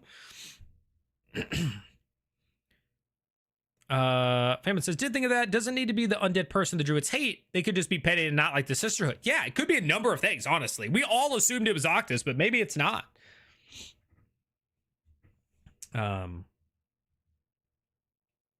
Smile, it's good for you says, oh my god, is Brennan pills another and he shake off the stone thing? No one will trust him ever again. I mean, do people trust Brennan now? Like, let's be, does anybody trust Brennan now? Have you heard HBO is doing Baldur's Gate? No. No, and I feel like I should have if it happened. Continuing game story and works at HBO from the last ones. No, they just announced that? That should have been news for me. I should have covered that.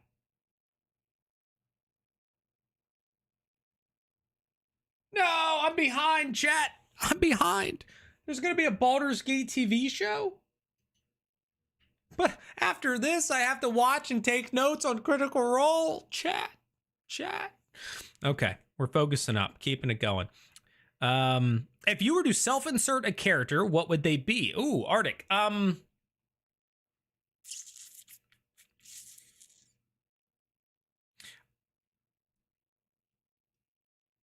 Right now, I'm thinking of their group. I'm thinking of the groups. And so I might be a dwarven cleric.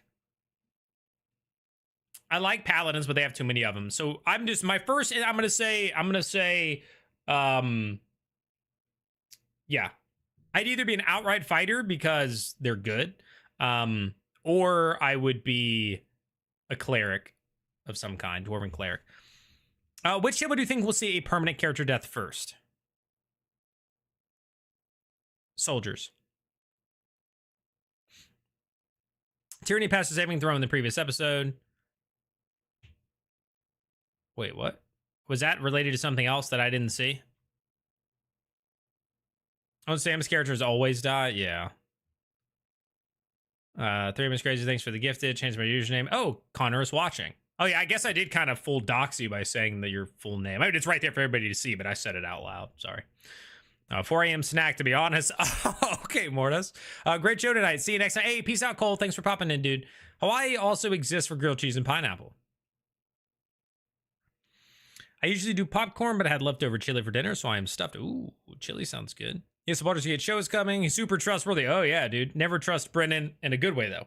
Apparently, Aaron shows have zero involvement in the show. I mean, that kind of... It's going on what happens after it. I guess it's not that it makes sense. I just don't know that they need to be involved. It's basically, they're saying Baldur's Gate. I bet it's coining it to have the characters and all that. But it's going to be like just based in Faerun with some of the characters. But I could be wrong.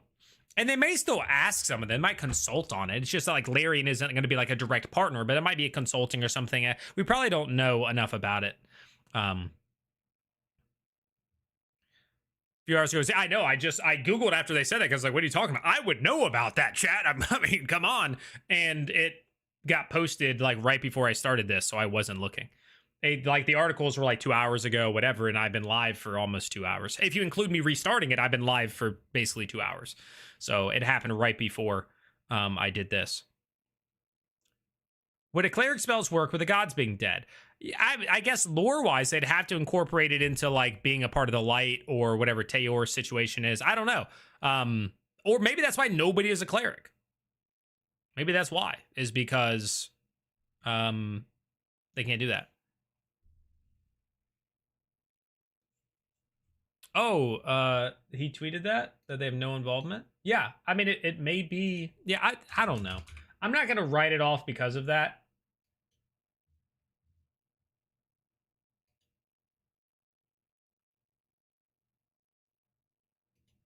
Yeah, like I said, it says we'll continue the story of Baldur's Gate 3 and those characters. So my guess is like it's gonna be based in Faerun. It's gonna have those characters. But yeah.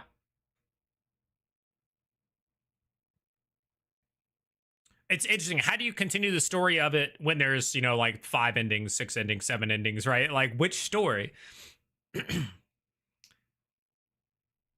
Sam gets bored and wants them to die.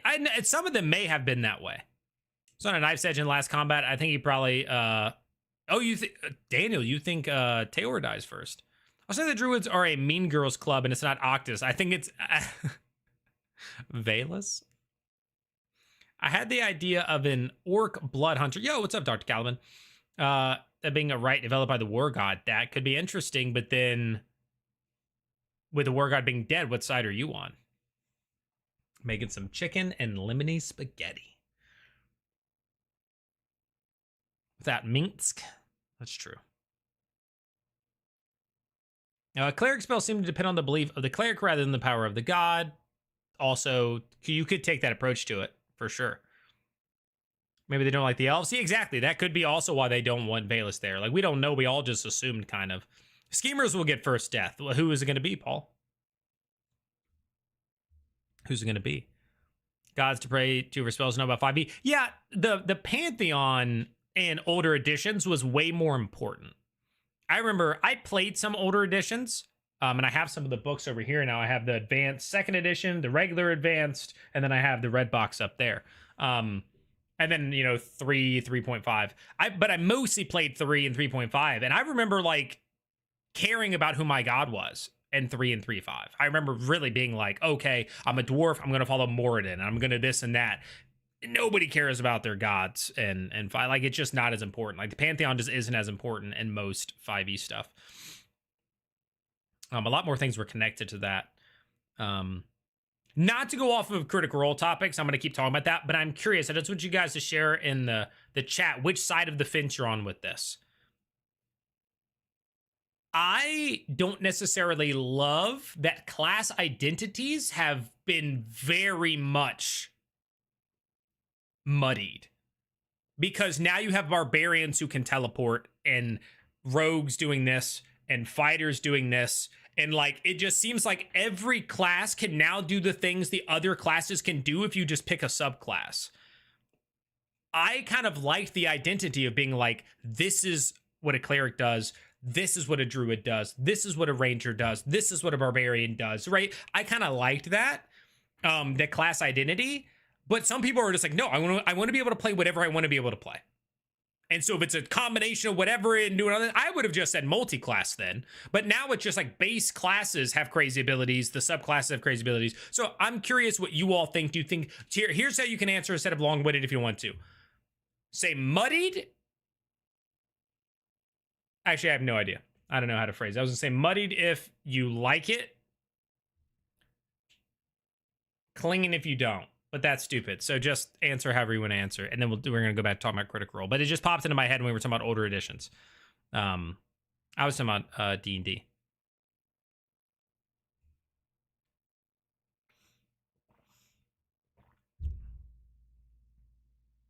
Wolf would be the first to go knowing Brennan. Oh, that's true. And he's already said, like, leave my dog alone. Leave the wolf alone. It's like we did season 2 of The Last of Us, but I enjoyed season 1 and his first HBO project, Chernobyl. Yeah, I hope it's good. I love we're getting more D&D stuff. We have the Netflix show, the Forgotten Realms show that's going to come out at some point, and now we have a show with Baldur's Gate. So I'm excited. I'm excited either way. I hope it's good. I guess is incorporating a cleric into the setting maybe more akin to the Oracle class in Pathfinder. Yeah, I could see that beat to him. Also, welcome in, dude. So that's where I was like, I wonder if the reason that nobody's a cleric is for that reason, that he was like, you can't be a cleric in this game. Because they are so tied to religion, maybe in his world or something like that. Could see Murray poking the bear too much, and Marisha having to make a new character. I could also see that. We'll have to see if she learned her lesson. Was going to say they didn't like the elves, but one of them is an elf. Oh, that's true. Is the wild-eyed elf was the ribs guy. I played, I think, the original. Played out of the box in late 70s to the early 80s. Yeah, so probably about that. I've been collecting the older books over here. I had the red box was my brother's that I now have on my shelf for my decoration. And then, yeah, the advanced and the player's handbook and whatnot, and then a bunch of books over there. Chap, someone bites it. Yeah, there have there been that there hasn't been that many traps and stuff, but I guess there hasn't been that many places for them. Pure if I don't like it now. Okay. Someone goes down tonight. It's not Octus. The other three are too protective. Yeah, but he's also the squishiest, I think, right? Out of everybody, he's the squishiest. I think it's too much pandering, like you said, just multi-class. Yeah, that's kind of where I'm at. Don't like muddied class identities. Yo, what's up?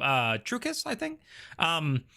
Yeah, I like class identity. Again, subclasses can let you have a unique way of playing it, right? Like a swashbuckler rogue versus a thief rogue, right? Those are like archetypes to the rogue versus like just wild stuff. But that's just me. Second edition was the most evolved system, and I never understood why there had to be 3.5 and up. So I grew up on 3 and 3.5, so I'm a little biased to that and have a lot of nostalgia for that. But I really enjoyed 3 and 3.5. Be able to make exactly what they want. Yeah, and so that's what I'm saying. There's the two arguments. People saying, I want to be able to make whatever. If I want to be a barbarian who teleports around, I want to be able to do that. And then other people going, that's not at all the class fantasy of a barbarian. The fantasy is yours, right? So like, I'm not against it, but I do think I preferred the other way. It's going to be Taisha who did, because it made more like parties. Like you kind of like built around what this thing was in the traditional sense, I guess. I don't know. So about Julian Shadow, Huayla, welcome in. I've seen so many new names tonight, guys. I want to again say thank you guys for being here. So many new names. Really happy to see you. If you haven't already clicked the subscription button, consider subscribing. It'll get more of me in your feed, which, I mean, come on. Come on, I want to see more of you. You want to see more of me. Let's make it happen. So click that subscription button. It's free. You know, doesn't hurt you. I wonder if it was him who sent the iPhone. I was thinking the same thing. I was thinking the exact same thing, actually, when it comes to the horn going off. All he said, like, it was the timing of it, but he didn't actually say, like, Bayless, you set that off. It was just as your foot hits that happens. So I'm very curious about that. I like how it is now. I like how my fighter can cast a simple spell, but a wizard will always be better at that. I view it as optional flavor text. Fair enough. She interjects a lot of things that's going to burn her. I don't think that any of that will get her killed. Her character has been quite courteous to most NPCs and well spoken for the most part towards them. Elf tree ribs, yeah, they did, Daniel. Yep, they did. When do you think we might get a guest player at a table? And is there a character you think would make sense to have guest play them? I know some speculate on Sid. Some have definitely speculated on Sid. At this point, somebody should have just been Aranessa. Except for Brennan is using Aranessa a lot to be the mouth to the group as to like what to do and to pass on lore information. So maybe not actually now that I think about it, because he's using her a lot. I miss prestige classes. Same. I think that was a cool system. I got a prestige class book over there. Like the champions or something like that. I got a prestige class. Who's the player that Brennan liked the second character more? Was it Liam? Yes. Yeah. He said that he liked Liam was scared because Brennan liked the second character so much that he thought Brennan might use it as a reason to kill Hal so the second character could come in. I'd say like anything else, it depends on your table. Yeah, for sure. That makes sense too, Jason. I hope Taisha being too friendly with people and learning it was Tyranny's sister will help her to not be so trusting, but I don't know that I think she will and it'll be someone's downfall. The first game I played was a 3.5. Yeah. I loved it. I loved it. But I also understand it could just be because it had its own problems, like insane power creep and whatnot. But I do miss it. Honestly, Wick seems like the safe bet for first death. But for some reason, when I think about it, I feel like Thimble might be the first death. That would be a little surprising, but I could also kind of see it. Yo, Tahoe, what's up, dude? Welcome in.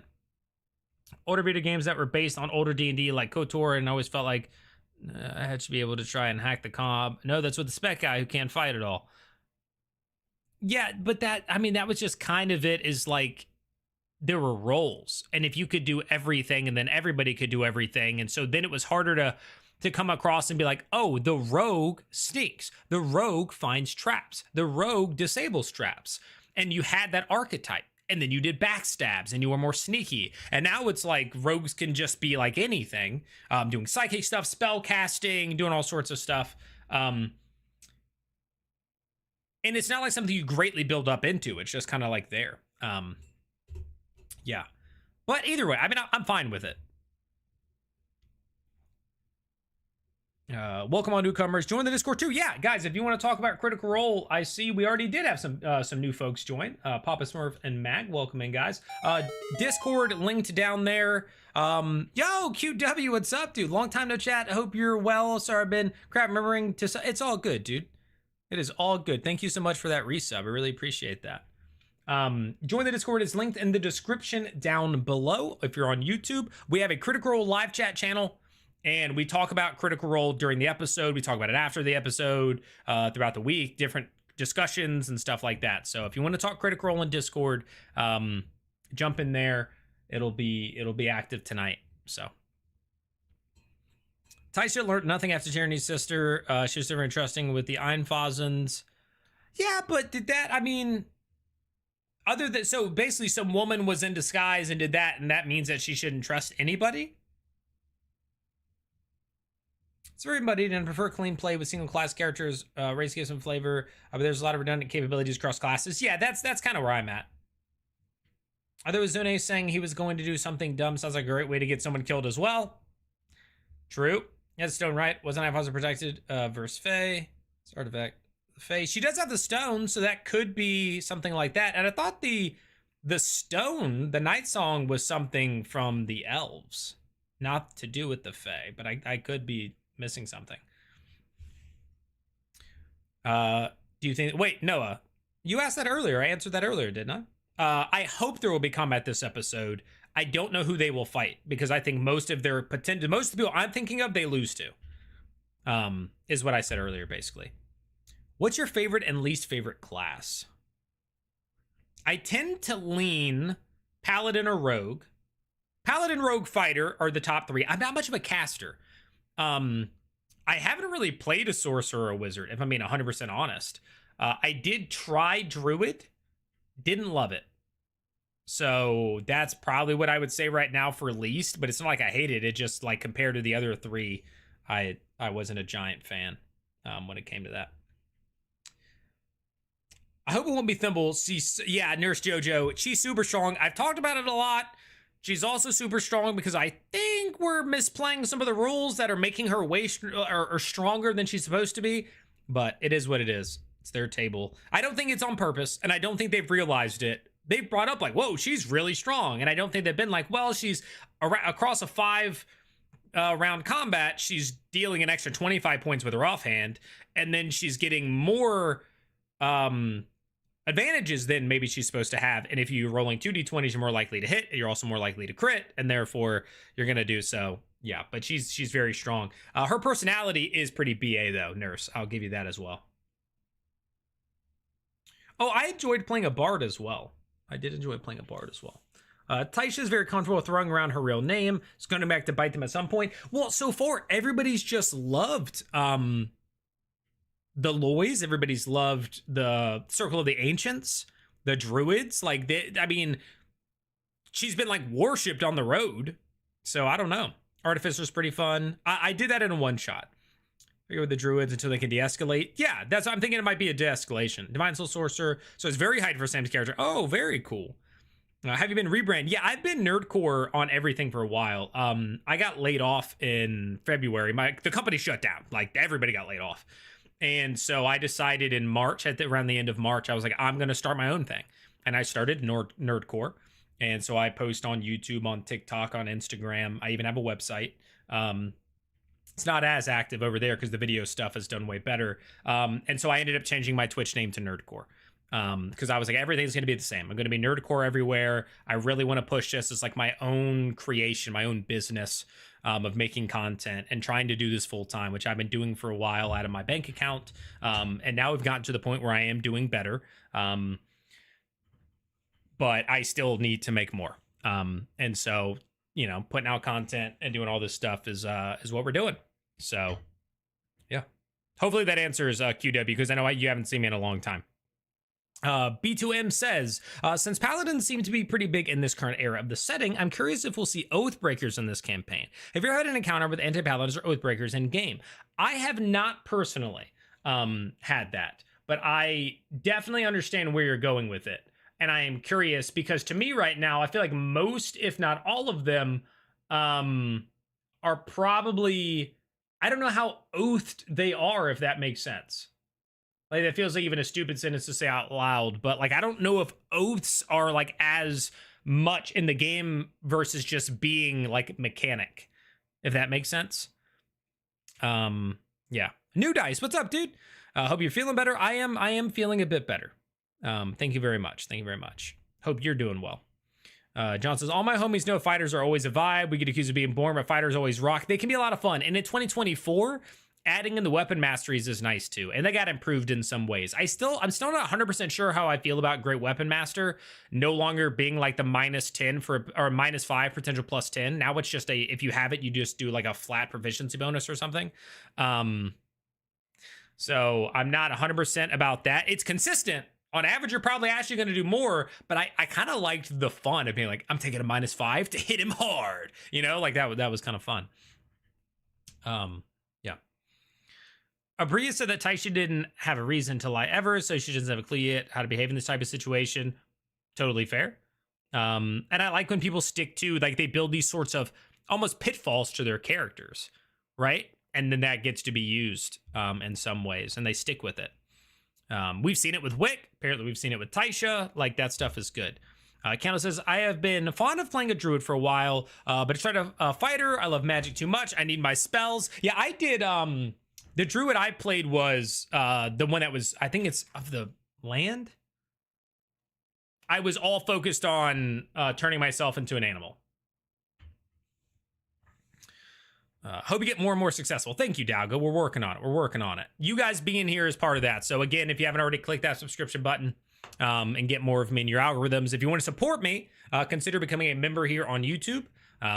It's like $3 a month or $4 a month, $5 a month for the cheapest one. So a cup of coffee a month to become a member, and or go to the Patreon and subscribe over there. There's some goodies over there for you to get. And I think it's $3 a month over there.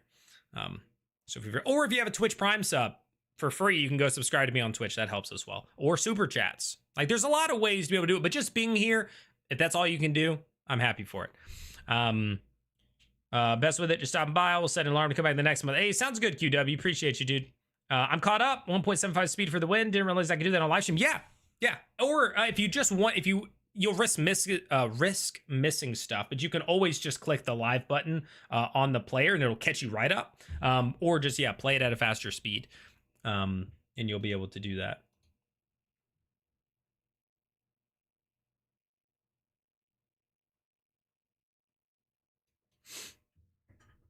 We are just about there, though, guys. We are getting very, very close to game time. I'm not loving the Seekers table. Feels like something is missing. I'm still enjoying it all, though. Yeah, Mal, I mean, they're just getting started. I'm hoping that in another 1 or 2 episodes, because, I mean, I like them. Have I loved all of their episodes as much as I liked some of the soldiers? No. But I haven't disliked any of these episodes either. It's just like, one, we haven't gotten the same level of fun NPCs, same level of fun jokes and interactions, because we don't have Wiccan Tyranny, we don't have the Black Rabbits, we haven't had Olbin Morn, we have, right? Like, there hasn't been that. It's a different vibe. But we may come into it, right? We may get there. Thanks for absolutely, Stephanie. Thanks for being here. Dan says, I had a very memorable druid rogue named Veers, Furbolg, Nature Boy, who sounded a bit like Eeyore. Was a great character, fond of wisdom, and thoughtful in character. That's super dope. What character tonight do you want to see have the biggest impact on the stream tonight? Ooh. Bayless. We've had a lot out of Julian. Let's do Valus. Let's do Valus. Final prediction for tonight. Valus is going to play a much bigger role than... Oh, look, you asked that question, and then I said Valus, and then the next thing I read is Daniel saying Valus. Same wavelength, dude. Moles an underused Druid wild shape. Fair enough. Sort of stuff you were talking about before I rolled up. Jules, the Mommy Valus, and Candy for... Hey, fair enough. Yeah, guys, we are at time. So I'm going to go ahead and wrap this up. Thank you guys for being here. Appreciate you again. Sub if you haven't already. And enjoy the rest of your night. There may be a post show tomorrow or Saturday or something. We will see. Thank you guys for being here. Follow if you haven't followed. Subscribe if you haven't subscribed. All that sort of stuff. And I will see you in the next one. Join the Discord if you haven't. It's linked in the description below. Join over there. Hang out with us. Talk with us about the show. Go enjoy.